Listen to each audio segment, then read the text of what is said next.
with all the excitement surrounding the eclipse, there are also some superstitions, and these beliefs go back centuries. Well, reporter Marco Ramirez spoke to a spiritual expert to learn more about the superstitions and just how common they are.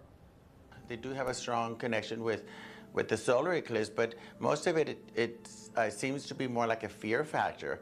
Jody Blackburn has done countless spiritual readings for people across the valley and the world since 1979. He says throughout the decades, people have come to him to prepare for an eclipse, specifically for pregnant women. In some cases, because I've read for other people in other countries, sometimes they won't even cook certain at certain times, when the eclipse is going on. These practices date back to the Mayans, who believed during an eclipse, a bite was being taken out of the moon or the sun. And if a pregnant woman looked at the eclipse, a bite would be taken from her baby's face.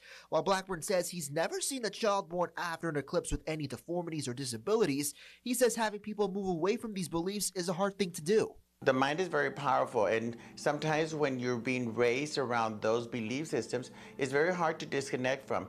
But we see it in families where some of them just don't believe in it, and they just disconnect and they follow their own field, and that's okay too.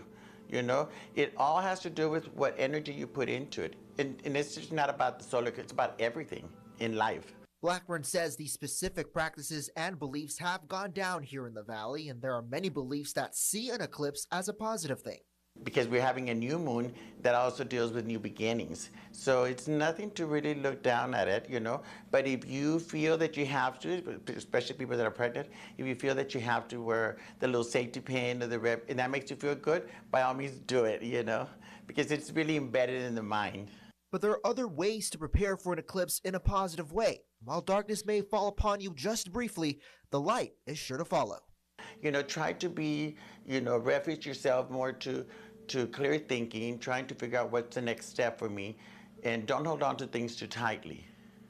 When we hold on to things too tightly, we only end up hurting ourselves.